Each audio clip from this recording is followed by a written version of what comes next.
Mahirap para sa atin ang palayain ang mga bagay at tao na alam nating nagbibigay ng saya sa atin.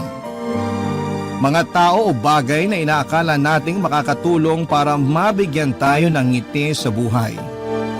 Ikaw kabarangay, kaya mo bang magpalaya ng isang tao o bagay na nakasanayan mo nang nagbibigay sa iyo ng saya? Dear Papa Dudut, ako nga pala si Jill, 36 years old at taga dito sa Pampanga. Isa na akong single mom mula pa last year. Iniwan ako ng aking live-in partner na si Richard. Mas matanda siya ng 5 years sa akin. Buong buhay ko ay nilapag ko na sa kanya at lahat ng desisyon ko ay lagi ko siyang kinukonsider. Kahit na alam ko namang na hindi siya ganon ka-attach sa akin. Mas minahal ko siya kesa sa sarili ko, Papa Dudut. At ang masakit pa doon ay ibinigay ko sa kanya ang lahat kaya nasaktan ako ng labis dahil hindi nasuklian ang pagmamahal na ibinigay ko sa kanya. Basta masaya siya, masaya na rin ako. Iyon ang naging mantra ko sa aming relasyon at sa buhay ko mismo, Papa Dudut. Lalo na noong nagkaroon kami ng anak. Hindi niya yon nagustuhan noong una dahil sinabi niyang hindi siya ready na maging isang ama.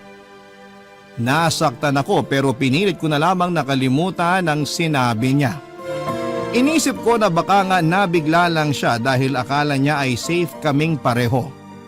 Pinagpills kasi niya ako dahil hindi pa talaga siya ready na magkaroon ng anak. Kaya lang ay gusto ko na talagang magkaroon kami ng pamilya. Kaya hindi ako nagpills ng halos 1 buwan. Hindi naman niya ito nalaman at sinubukan ko namang ipaliwanag na hindi naman 100% effective ang pag-inom ng pills. Naniwala naman siya. Naging masaya naman ang pagsasama namin noong nagkaroon kami ng anak. Nakita ko namang masaya siya at mahal niya ang anak namin. Kaya lang ay hindi ko masyadong ramdam na pumapantay sa akin ang pagmamahal niya. Doon ako nalungkot pero pinilit ko na lamang na itago. Nagstay naman kasi siya sa akin so inisip ko na lamang na mahal din niya ako. Mas mahal ko nga lang siya. At Papa Dudut, napatunayan ko ang totoo na mas mahal ko siya dahil isang araw, pinili niyang iwan ako. Isang araw ay pinakitaan niya ako ng lakas ng loob para sabihin sa akin ang katotohanan na hindi na niya ako mahal. Pinatunayan niya sa akin ang mga kutob ko na hindi ganon kalalim ang pagmamahal niya para sa akin. Hindi ko kaagad yon na proseso, Papa Dudut. Nasaktan ako sa pagiging honest niya at minsan ay hiniling ko na sana'y nagsinungaling na lamang siya sa akin, Papa Dudut.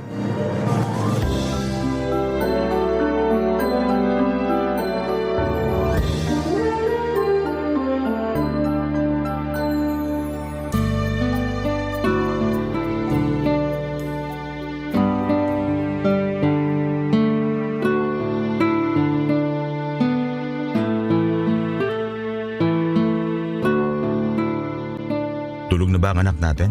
Oo, kakatulog lang. Kanina ka pa niya hinihintay. Sorry, may kinailangan lang kasi akong gawin. Hindi mo man lang sinagot yung tawag ko? Nakailang tawag kami ng anak mo kanina kasi gusto ko raw niyang makita at makausap man lang bago matulog. Sorry, Puro sorry na lang.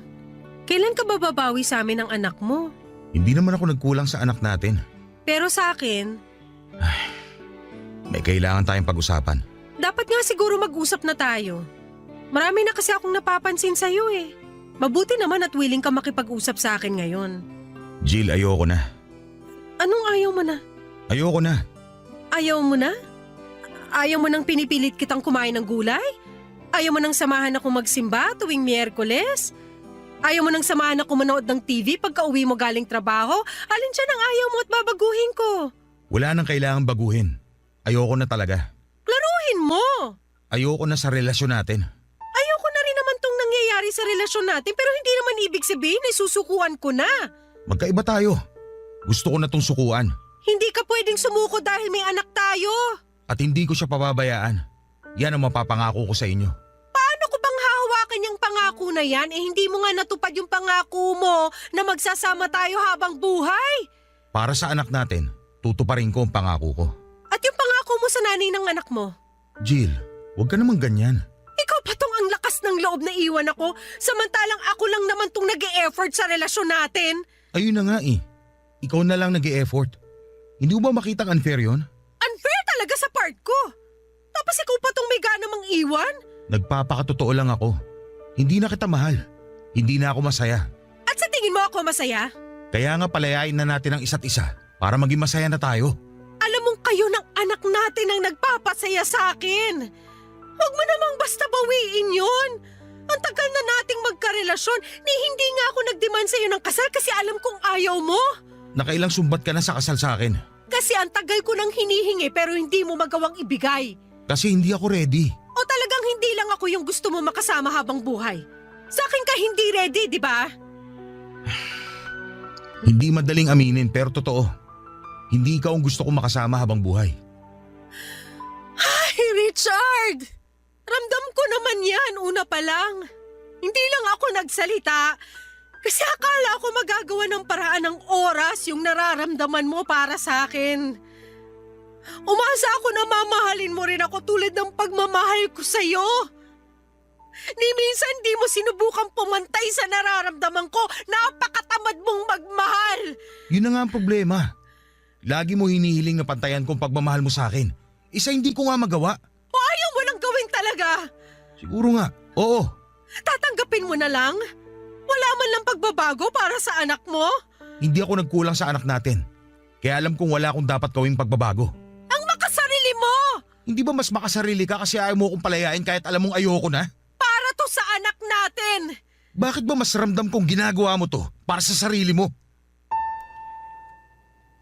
Hindi ako nakasagot dahil alam kong yon ang katotohanan.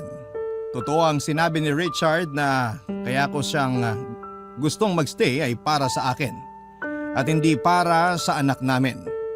May parte sa puso ko na ginagawa ko ang pagmamakaawa kay Richard para sa anak namin. Pero mas malaking parte noon ay ginagawa ko para sa sarili ko. Buong gabi ay nakiusap ako kay Richard na huwag na akong iwanan. Nilatag ko ang iba pang mga kadahilanan para magstay siya pero lahat ng yon ay tinabla niya. Desperada na ako para hindi siya umalis sa buhay ko, Papa Dudut. Nagwala ako, sinaktan ko siya ng pisikal at nagpaulit-ulit ang pagmamakaawa ko sa kanya. Alam kong napalala noon ang kagustuhan niyang umalis na. Pero hindi ko napigilan ang sarili kong ipakita ang totoong emosyon ko.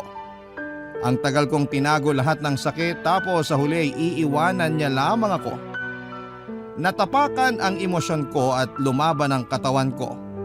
Hindi naman inilagan ni Richard ang mga pananakit ko sa kanya at sa mga masasakit na salita ko.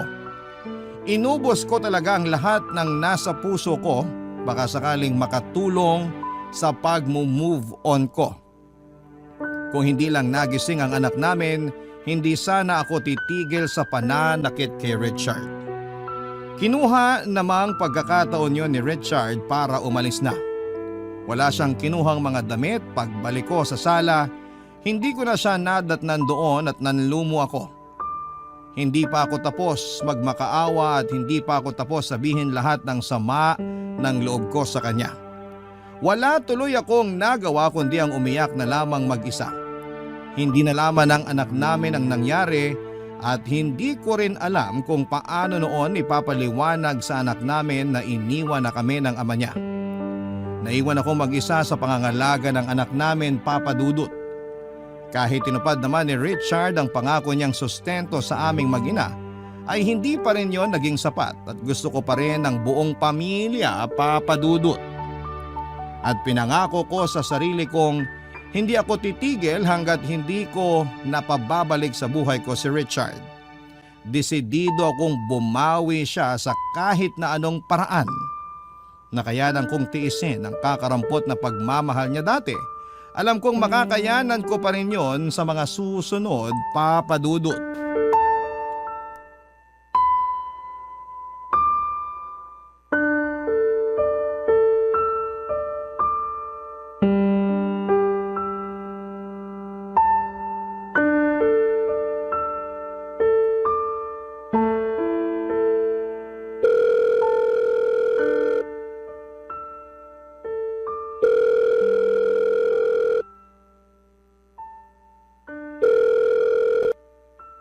Hello? Hello, Richard. Bakit? Magtatanong lang sana ako kung kailan ka magpapadala ng sustento sa amin ng anak mo. Di ba alam mo naman na ang regular schedule ang padala ko? Kino-confirm ko lang baka kasi may pagbabago. Walang nagbago. Ganun pa rin. Kung meron man, magsasabi ka agad ako sa'yo. Paborito mo pa rin ba yung ginataang tulingan? Ano? Naisip ko kasing magluto nun eh. Pwede ko namang ihatid sa'yo ngayon. Ako lang naman ang pwedeng kumain nun dito sa bahay. Naisip ko lang i-share sa'yo. Hindi na. May mga natira pa akong ulam dito.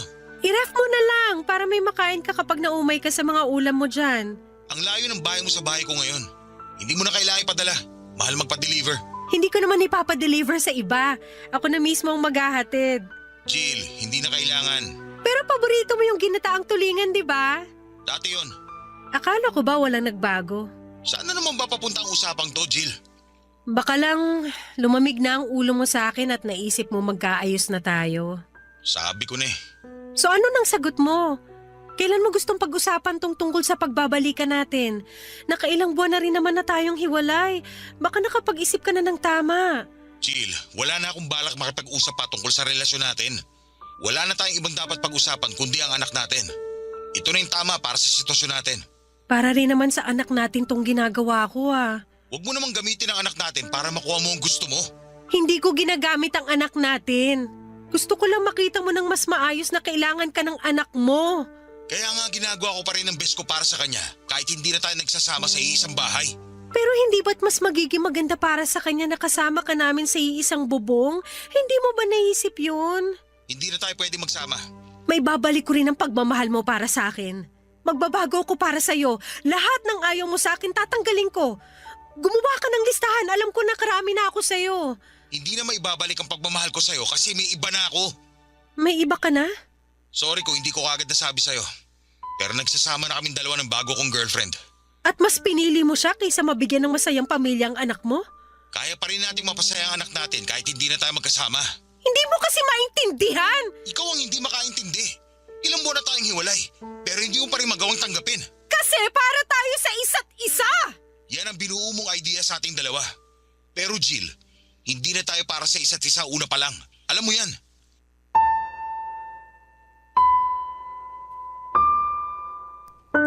Lagi na lamang kay Richard ang huling salita, Papa Dudut. Hindi na naman ako nanalo dahil alam kong tama naman siya. Alam kong hindi kami para sa isa't isa pero pinipilit ko dahil siya na yung buhay ko. Mali nga na gawing mong mundo ang isang tao pero sa ganitong paraan ako naging masaya. Kaya nung umalis si Richard ay nawala na ako ng dahilan para magpatuloy pa. Kahit mismong anak namin ay hindi na ibigay ang saya na dulot sa akin ni Richard. Nakaka-guilty ang ganong pakiramdam pero totoo akong tao at alam kong ito ang totoong nararamdaman ko. Papadudot, after kong nalaman na may iba na ang karelasyon si Richard ay nadurog ako. Hindi ko naalaga ang maayos ang anak ko at kinailangan ko muna siyang ipaalaga sa magulang ko para maproseso ko ang nangyari sa amin ni Richard. Nagkulong lamang ako sa bahay at iniyak ko ang lahat ng sama ng loob ko. Panay ang tingin ko noon sa pictures namin ni Richard dahil sobrang nami-miss ko na siya. Binalikan ko ang lahat ng conversation namin noong nagsisimula pa lamang ang relasyon namin. Alam kong sinasaktan ko lamang ang sarili ko sa ginagawa ko. Pero hindi ko mapigilang sariwain noon ang nakaraan namin. Naging masaya naman kami dati kahit na nakukulangan ako sa pagmamahal niya sa akin.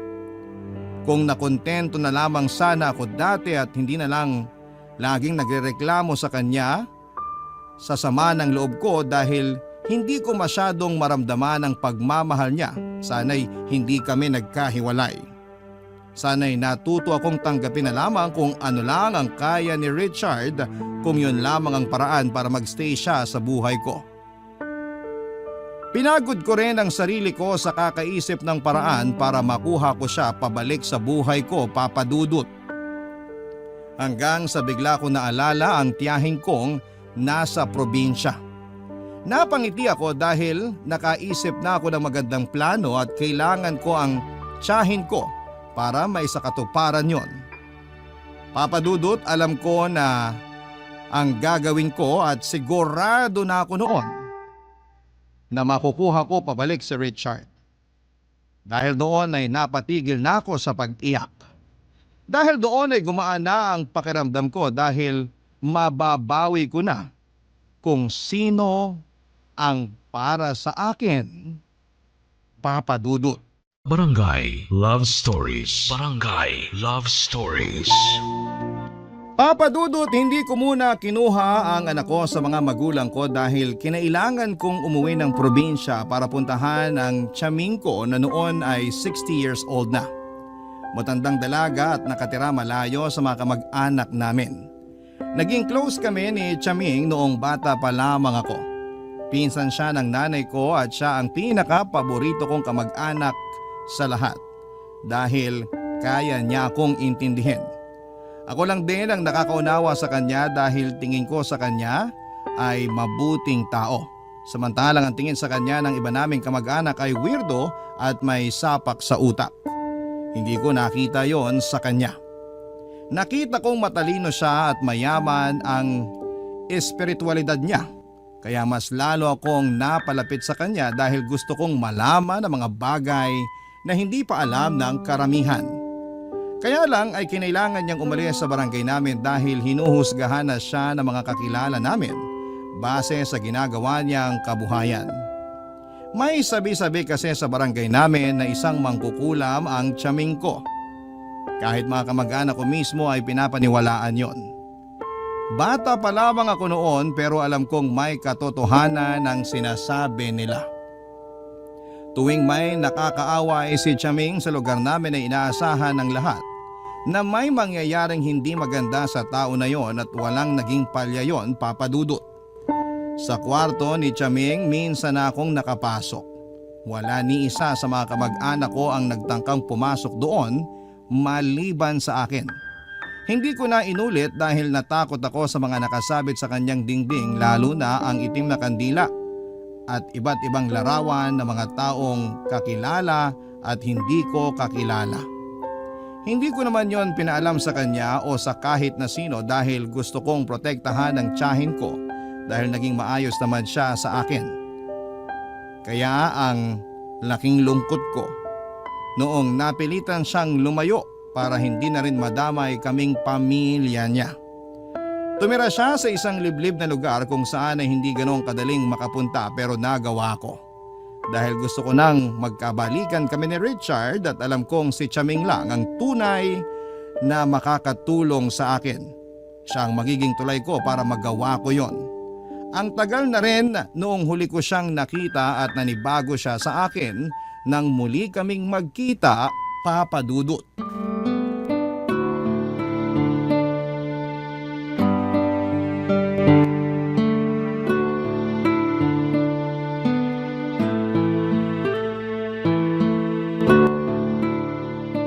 Oh, Jill, hindi kita halos nakilala ah. Marami talaga nagagawa ang oras sa tao, Tiyaming. Sa akin ba anong nagawa ng oras sa itsura ko, ha? Parang umatras ang oras sa inyo. Bumabata kayo tignan ah. Eh, hindi ba halatang may 20% na discount na ako sa mga kainan? Naku, mukha lang kayong may discount sa jeep. Ano yon, senior citizen discount? Student discount! Ay naku, ang batang ito, lumaking bolera. Nagsasabi lang ako ng totoo. Nagsasabi ka lang ng ganyan kasi mukhang may kailangan ka sa akin, ano? Paano nyo alam? Iba talaga ang powers mo. Hindi na kailangan ng espesyal na kapangyarihan para malaman kung may kailangan sa akin ng isang tao. Una, binola mo ako. Pangalawa, dinayo mo ako. Hala? Una, nagsasabi lang ako ng totoo. Pangalawa, naalala ko lang kayo kaya bigla ko kayong dinalaw. Matanda na ako pero hindi ako uto-uto. Halos 2 dekada kang hindi nagparamdam sa akin ah. Tapos bigla kang susulpot. Sabihin mo na lang ang totoo. Hindi naman sasama ang loob ko eh. May kailangan nga po ako. O ano ba yun? Magpapatulong lang sana ako. Kung uutang ka, wala akong may bibigay sa'yo ha? Hindi pa nga ako binabayaran ng mga nagpagamot sa akin eh. Hindi po ako uutang pero may gusto rin akong ipagawa sa inyo. Handa ako magbayad. Eh ano ba yun? May nangkulam ba sa'yo? May nagkagustong kapre o tikbalang? Nausog ka ba na matandang dalaga? Gusto ko lang bawiin ang asawa ko. Sino nang gayuma sa asawa mo? Wala po. Gusto kong gawan niyo ako ng gayuma para bumalik siya sa akin. Sigurado ka ba? Siguradong sigurado. Wala akong ibang gustong mangyari ngayon kundi ang magkabalikan kami. Akin siya eh. Akin! Nasasaktan ka lang ngayon at hindi pa sanay na hiwalay na kayo. Pero balang araw, magiging ayos ka rin. Makakahanap ka rin ng iba. Makakalimutan mo rin siya. Hindi, Chaming. Gusto ko sa akin lang siya. Akin lang si Richard. Walang ibang dapat makinabang sa kanya kundi ako lang at anak namin. May anak na kami. Di ba dapat sa amin lang siya at hindi sa ibang babae? Ay, may anak na pala kayo. Oy, kaya naman pala. Matutulungan niyo ba ako? Para sa apo ko sa'yo, abay gagawin ko. Epekto kaya? Magkakahiwalay sila ng bagong karelasyon niya? Kung hindi ka maniniwala, hindi epekto yun. Pero paano kung Magkakahiwalay silang dalawa. Maniwala ka sa akin. mamahalin din kaya niya ako ng sobra? Tulad ng pagmamahal ko sa kanya?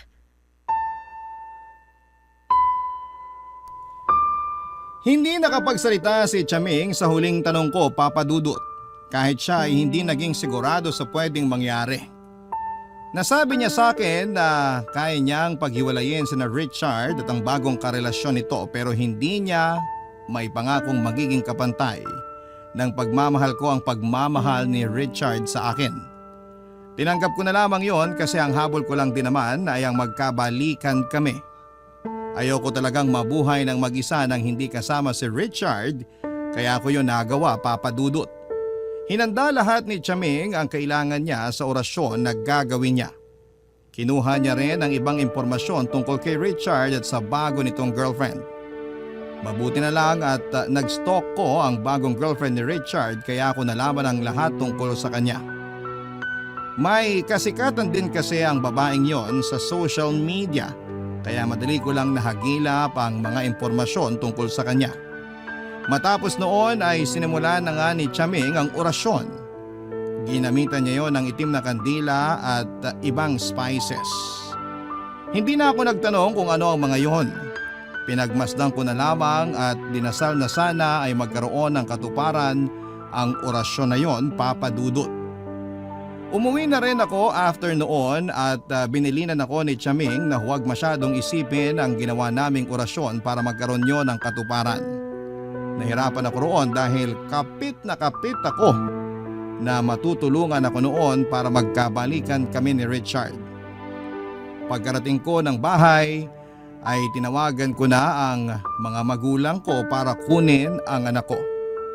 Hinatid naman nila sa bahay at napansin nilang ganado akong muli. Hindi na ako nagkwento dahil malamang ay kukontrahin nila ang ginawa kong paglapit kay Chaming, lalo na ang nanay ko na sagrado katoliko. Makalipas nga ang ilang araw ay kinumusta ko si Richard, Papa Dudut. Nagbabaka sakali akong may nangyari na dahil napansin kong nagpo-post na siya ng malungkot sa kanyang Facebook.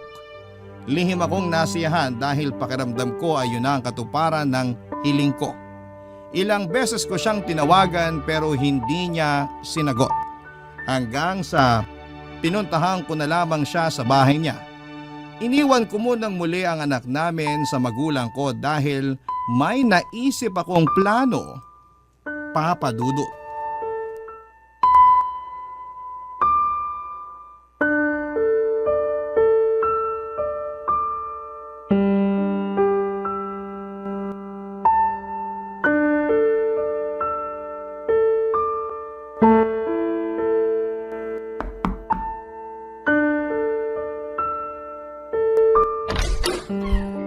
Oh Jill, anong ginagawa mo rito?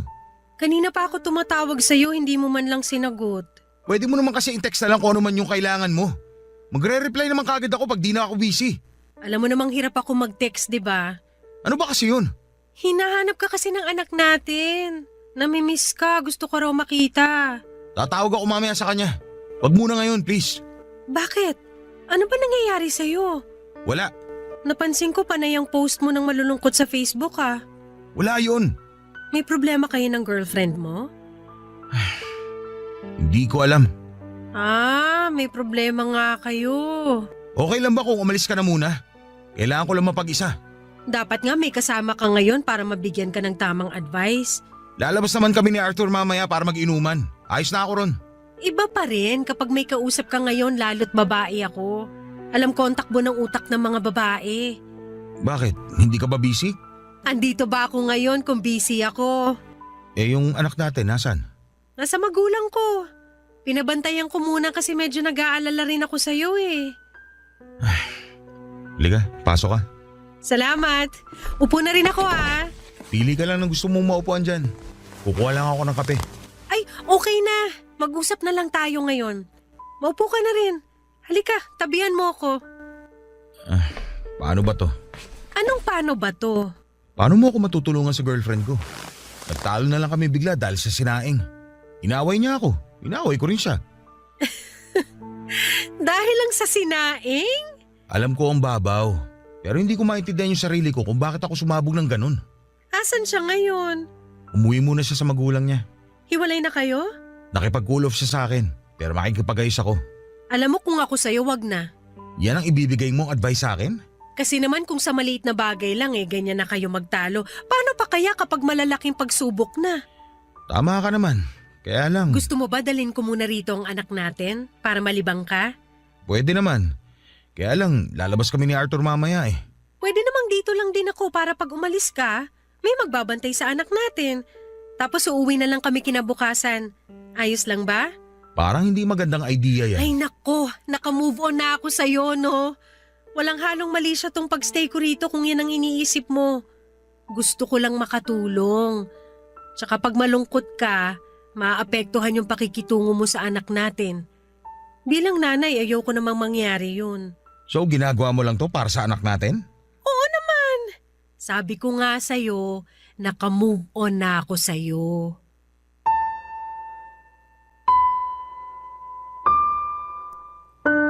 Siyempre, nagsinungaling ako kay Richard para payagan niya akong mag-overnight sa bahay niya.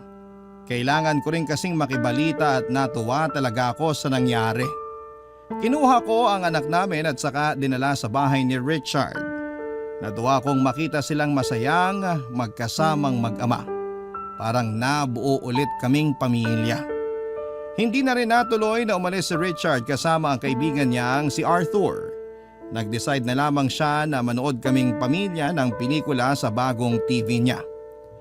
Hindi ko may paliwanag ang sayang nararamdaman ko ng mga oras na yon at naging magaan din ang pakikitungo sa akin ni Richard. Kaya naman alam kong nag-work talaga ang orasyon na pinagawa ko kay Chaming. Hindi rin niya hinawakan ang cellphone niya buong magdamag na kasama niya kami. Kaya alam kong hindi sila nagkausap na dalawa ng girlfriend niya. Papadudod sa pagdaan ng mga araw, nakibalita pa rin ako kay Richard, hindi pa rin daw sila nagkakaayos ng girlfriend niya.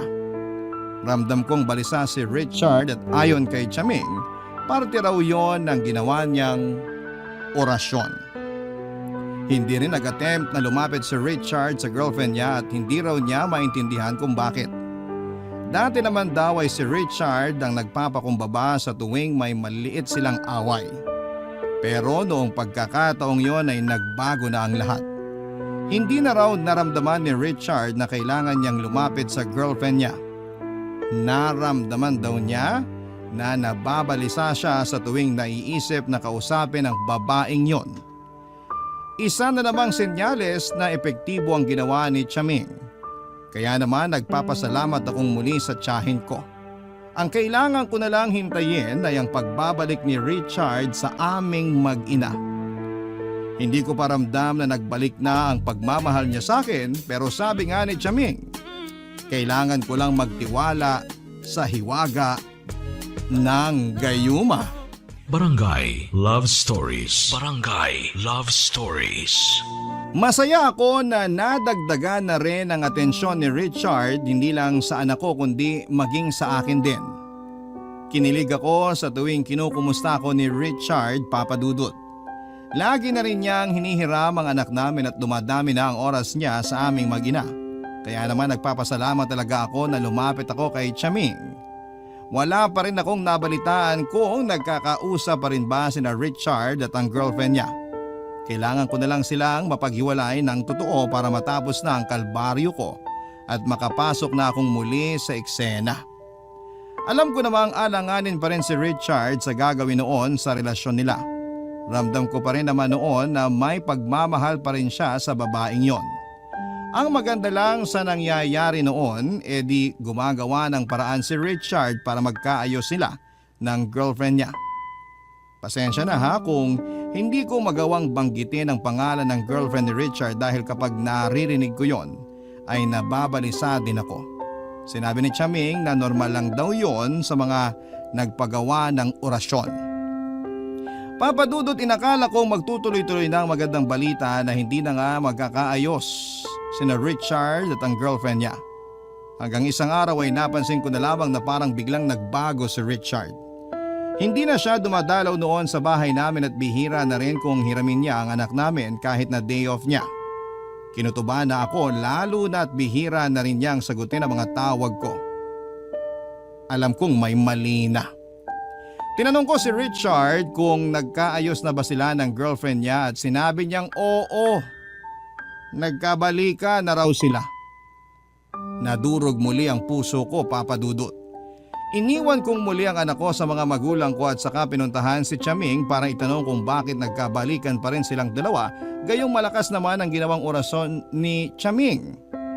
Nung nakarating na ako sa bahay niya, saktong kakalis lang ng dalawang customer niya, Papa Dudut.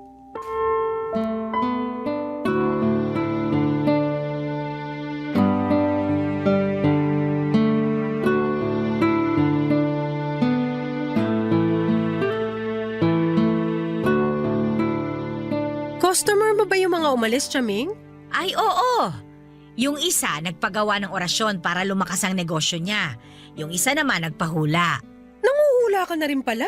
Ay hindi pa ganong kapulido. Kaya nga ang hingi ko lang, madalas donasyon lang. Papahula pa naman sana ako. Ay saka na kapag magaling na ako talaga. Tsaka nanghihina pa ako ngayon eh. Hala, ayos lang po ba kayo?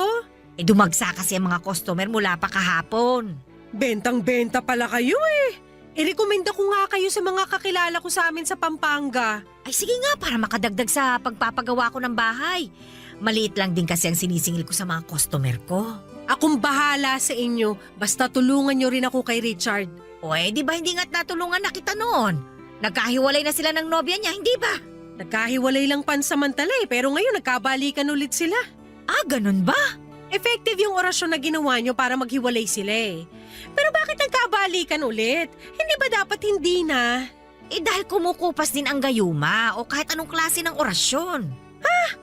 Bakit di nyo sinabi sa akin? Ay hindi ba? Hindi ko ba nabanggit? Ang importante ngayon alam mo na. Paano to, Chaming? Kailangan ko magkahiwalay ulit sila. Tulungan nyo naman ako. Tinulungan na kita nung minsan. Nanghihina ako ngayon. Baka isara ko muna itong bahay ko para sa mga ganyan. Ako na magpapagawa ng bahay nyo. Paghiwalayin nyo lang sina Richard at yung girlfriend niya. Sigurado ka ba? Opo, basta may babalik nyo sa akin si Richard. Akin siya eh, akin! Hindi mo naman kailangan ipagawa itong bahay. Pero ayos naman sa akin kung magbabayad ka bilang kailangan ko rin makabawi sa mga espiritong gabay ko na tumutulong sa akin sa proseso. Kahit magkano pa yan? Sige, gagawin ko sa Biyernes. Lalo't bilog ang buwan nun. Malakas ang epekto kapag sa araw na yung ginawa ang orasyon. Chaming, tuloy-tuloy lang ha. Tatawagan ko kayo kapag kumukupas na yung orasyon para magawa nyo ng paraan. Siya, sige. Lulutuin ko lagi ang kandila. Masiguro lang na magkahiwalay sila ulit. Salamat, Chaming. Pero tandaan mo, Jill, ha? Lahat ng ginagawa kong ito ay may kapalit. Babayaran ko naman po kayo eh. Kapalit sa'yo. May balik ito sa'yo. Naiintindihan mo ba? Hindi ko sinagot ang tanong ni Chaming, Papa Dudut. Doon ko lang na-realize na may kapalit nga naman ang paglapit sa mga ganong ritual. Pero sabog ako mula sa pagmamahal ko kay Richard kaya sinabi kong ayos lang. Napansin kong nadismaya si Chaming sa sinagot ko. Kaya lang ay hindi na rin siya nagsalita pa. Nagpaalam na rin ako dahil kailangan ko nang sunduin ang anak ko at habang nasa bus ako ay nakaramdam ako ng takot sa posibleng maging balik sa akin ng pinagawa ko.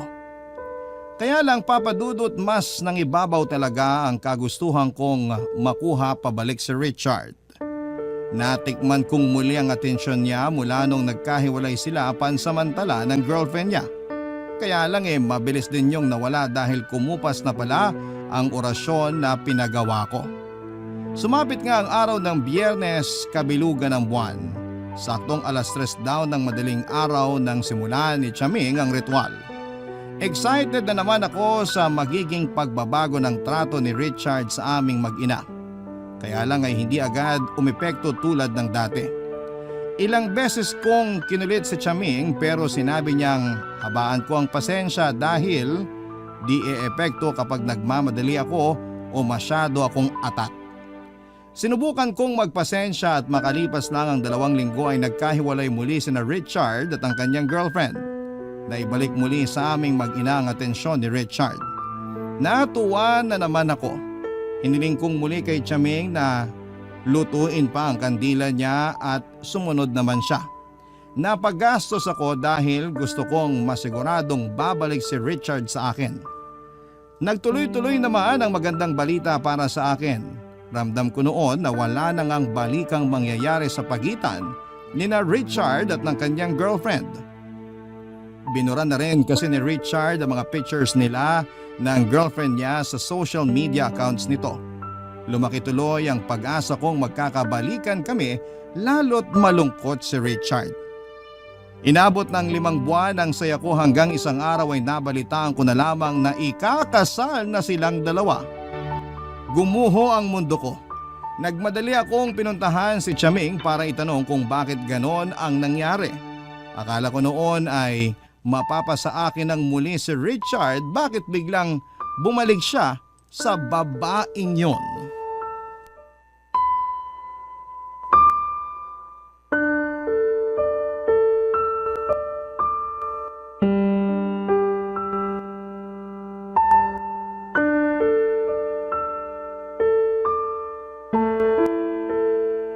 Chaming! Ikakasal na si Richard at ang girlfriend niya! Ay, ganun talaga. Paano ganun talaga?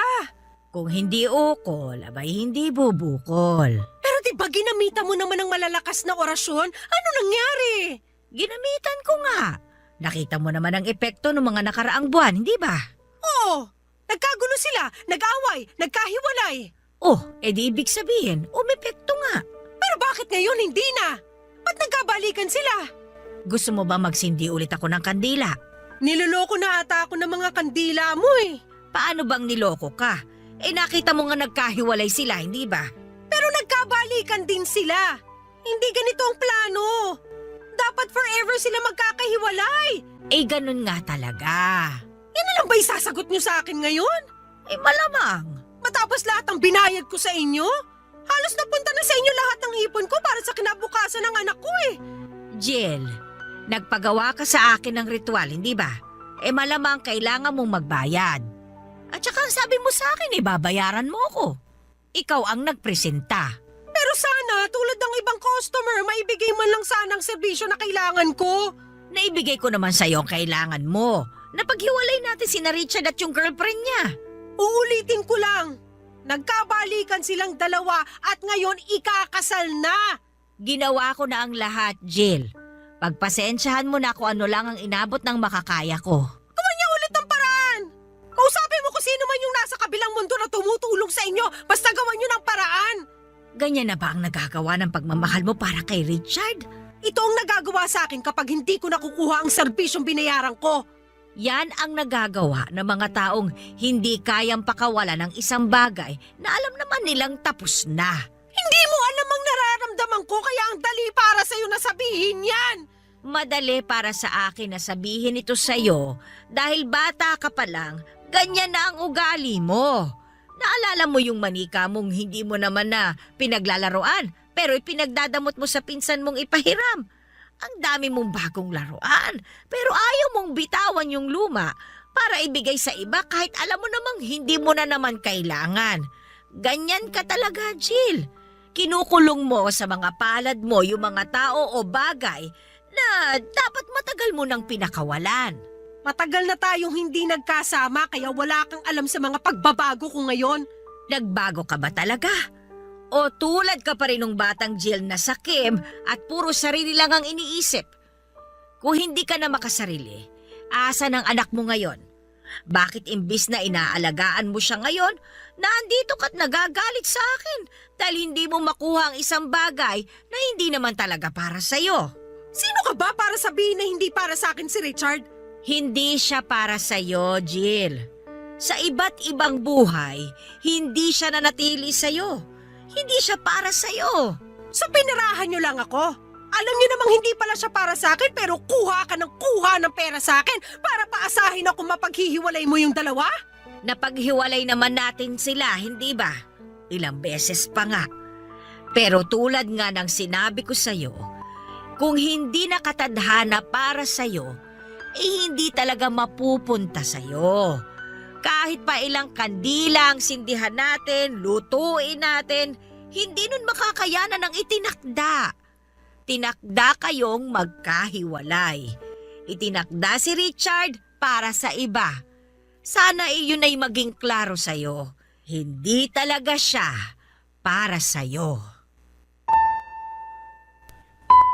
Para akong paulit-ulit na sinampal sa mga sinabi ni Chaming, Papa Dudut. Hindi ko matanggap na may katotohanan lahat ng sinabi niya. Ilang beses nang pinatunayan sa akin ng tadhana na hindi kami ang itinakda para sa isa't isa, pero patuloy ko yung nilabanan. Totoo ang sinabi ni Chaming. Hindi ko magagawang pakawalan yung mga bagay na alam kong tapos na. Hindi ako natuto. Hindi ako pumayag na basta-basta na lamang mawala lahat ng bagay na gusto kong hawak ko lamang. Gaya na lamang ni Richard, Papa Dudut. Iniyak ko lang ang nararamdaman kong pait at sinubukan kong tanggapin pero hindi ko kaya. Nilabas ni Chaming ang barahan niya at saka walang pasabing binasahan ako ng kapalaran. Doon niya ipinakitang hindi talaga kami ni Richard ang nakatakda.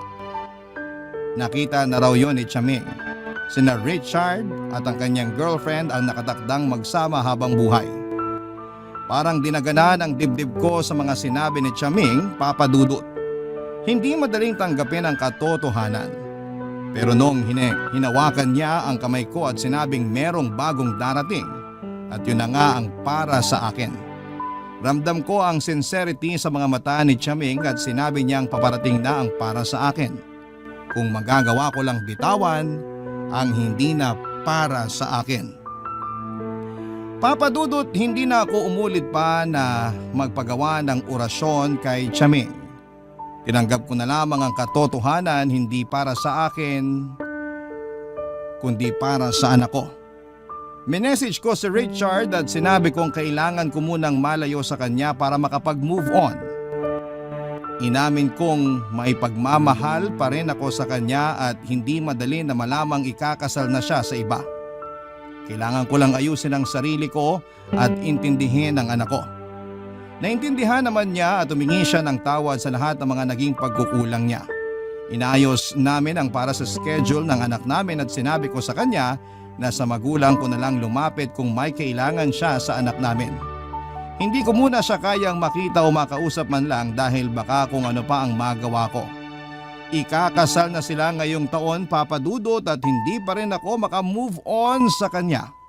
Pero kinaya ko na ngayon.